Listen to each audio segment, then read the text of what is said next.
Hello everybody, welcome back to my channel, Trading Secrets. This channel is for entertainment purposes only. For those of you who do not know, my name is Ali. I have over 20 years experience teaching accounting, economics, business and law. And through this channel, I'll be providing some stock analysis and also an update on our $1 Million Challenge, so please stay tuned. In the previous video, we did a stock update on ticker symbol NLST, Netlist. This was in response to numerous requests in the comments, so please refer back to the previous video. So before we start today's stock analysis, quick recap of the $1 Million Challenge for anybody who is not aware of this. You will see on the screen here, this is a journey from an investment of $1,000 to $1 million over a period of 3 years, where principle that we're using is called compound return investing, looking at 201 trades with an average return of 3.5% per trade in terms of an average return. This does include losses, so it's not 201 consecutive trades, it's 201 average trades. Within the Discord community, we have a special spreadsheet with low risk stocks. We also have a Discord community in excess of 300 right now, helping each other, working together as a team to complete the challenge. So we are sharing trading tips, due diligence, technical analysis, chart analysis, price targets, etc. So if anybody's interested, details in the description below. We also have a $1 Million Challenge specific area in the Discord, and this includes things like FAQs, an agreement section, a chat and questions section, stock spreadsheet section, share your buys, king alerts, queen alerts, and also a leadership and update section. So details in description below. Before we look at today's stock update, we're going to also have a look at why the market was very significantly down today. So let's start by having a look at the S&P 500 on the screen here. You can see it was down quite a significant 1.7%. However, just in the final power hour, I can see small green shoots of recovery there.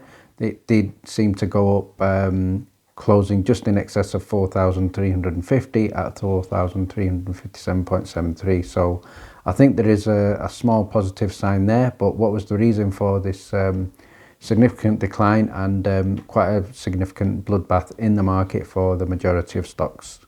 So if you look at the screen here, we can look at one point at times of editing, huge swathes of red. We can see Microsoft down in excess of 2.3%. Apple is down, we can see MA is down, JPM is down, Google is down in excess of 2%, Facebook is down in excess of 3.1%, Amazon is down quite a significant 3.4% down, Tesla was down close to 4%. So very bad day in the market. And what was the reason for this? So what I'd like to first of all share with you is a news article here from Reuters, and the headline here is Wall Street ends sharply lower in broad sell-off. So that's the key clue there. So Wall Street plunged on Monday as fears of contagion from a potential collapse of China's Evergrande prompted a broad sell-off and sent investors fleeing equities for safety. So the clue here is China. So obviously it's some fears going on here. So let's have a look at the fears in a little bit more detail. Okay, in the second part of this news article, we can see the Nasdaq fell to its lowest level in about a month. Obviously, we just saw that Microsoft was down, Amazon was down, Alphabet was down, Facebook was down, and the overall S&P was down quite significantly. All 11 major S&P sectors were lower. Investors are very, very nervous about in terms of the Federal Reserve's policy meeting this week, so that's another factor here. The banking sub-index dropped sharply while the US Treasury yields rose as worries about the possible default of Evergrande appears to affect the broader market. So the Evergrande is obviously the link to China here. And at the bottom here, we can say, I guess it's the China news, but it's not altogether surprising given how bullish people were. And the final part of the article, we can see here, Wednesday is going to bring results from the Fed's policy meeting. So I think this will be certainly significant for the markets. Hopefully there's positive news, but again, we'll have to wait and see. So unofficially, the Dow Jones Industrial Average fell just in excess of 620 points, approximately 1.79%. We can also see the S&P was down sharply from its intra-record high hit on September the 2nd. So September the 2nd was a good day. And strategists from Morgan Stanley are saying they're expecting a 10% correction in the S&P 500. So that's a worrying sign in terms of going forward in the future. I think we need to tread very, very carefully, and especially in terms of day trading. The next thing I'd like to share with you is a news article that I've discovered from some detailed searches. This goes back to February the 25th, 2021, and I'm going to share with you why I think this news article is possibly quite important, especially with regards to the dividend. And this is from Reuters.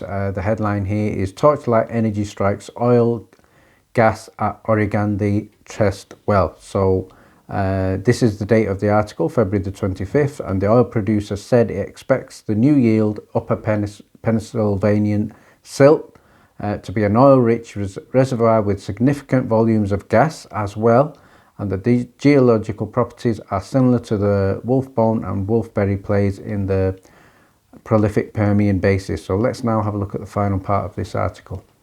So the final part of the article, I think it gives us possibly some important clues with regard to our potential dividend. So let's go through the article first, and then I'm going to make some comments. So first of all, final part of the article, Torchlight Energy is obviously at the time of this article, was in the process of changing its production to boost the flow. They were looking at possibly getting 15 barrels of oil per day and 110,000 cubic feet of gas per day. So what this indicates to me, this land that they had and they were in ownership of was very, very rich in terms of gas and oil. So significant evidence here. Again, we have confirmation in the second paragraph here from Mike Mullen, who's the president and founder of Stimulation Petrophysics Consulting. And he has said here, in terms of an estimate, we're looking at 3.75 billion barrels of oil equivalent to the Plano, Texas-based company, and that's what it was stated. So let's now go to the final part of this article and see why this is important.